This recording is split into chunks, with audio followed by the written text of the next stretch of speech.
আসসালামু আলাইকুম। আমি doctor Scindia Akter, ENT specialist. আজকে আমি একটু ছোট করে বলতে চাই নাকের ভেস্টিবুলাইটিস বা নাকের ইনফেকশনের ব্যাপারে। আমাদের নাকের যে এই জায়গাটা, এই জায়গার ভিতরের এই জায়গাটাকে বলা হয় ভেস্টিবিউল।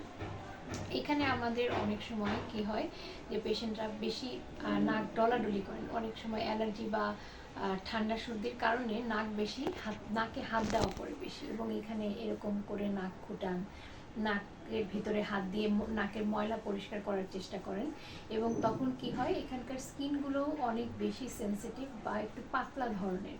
আমাদের নখের যে খোঁচাটা লাগে, এখানে খোঁচা লেগে স্কিন ক্র্যাক হয়, এবং হাতের ভিতরে যে অদৃশ্য জীবাণুগুলো থাকে সেগুলো কি হয় নাকের ভিতরে চলে যায়, এবং এই জায়গাটায় ছোট ছোট ফুসকুড়ির মতো আমরা ফারাঙ্কল বলি উঠে লোমকূপের গোড়ায় গোড়ায়, এখানে নাকের ভিতরে যে লোমগুলো আছে লোমের গোড়ায় গোড়ায় কি হয় এই ছোট ছোট ফারাঙ্কুলোসিস বা বয়েলের মতো হয়, এবং এখান থেকে আস্তে আস্তে অনেক সময় নাক ব্লক হতে পারে।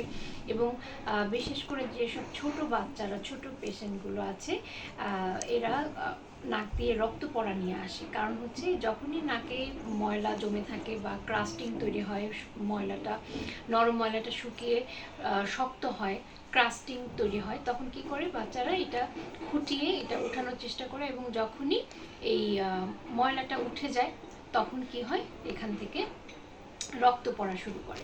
এবং রক্ত পড়ার এক নাম্বার কারণ হচ্ছে আপনার বাচ্চাদের ক্ষেত্রে বিশেষ করে যে এই নাকের ভেস্টিবুলাইটিস, কারণ বাচ্চারা মনের অজান্তেই নাকে হাত দিয়ে ফেলে, তখন বারবার বারবার নাকে হাত দেওয়ার কারণে আমাদের নাকের ভিতরে ঘা হয়ে যায়। এবং এই যে আমাদের নাকের যে এই জায়গাটা আমাদের নাকের খুব একটা ইম্পর্টেন্ট জায়গা, ফেসের বিশেষ করে, কারণ এখানে অনেক রক্তনালী থাকার কারণে অল্প একটু খোঁচা লাগলেই কি হয় নাকের এই জায়গাটা থেকে রক্ত পড়ে। তো আমাদের এর জন্য খুব সাবধান হতে হবে, নাকের ভিতরে হাত দেওয়া যাবে না, নাকের ভিতরে খোঁচাখুচি করা যাবে না, এবং যদি অ্যালার্জি বা ঠান্ডা থাকে সেই কারণে হচ্ছে আমাদের ট্রিটমেন্ট নিতে হবে। নাক কান গলার এই ধরনের সমস্যার জন্য আপনারা অবশ্যই নাক কান গলা বিশেষজ্ঞের শরণাপন্ন হবেন। ধন্যবাদ। আসসালামু আলাইকুম।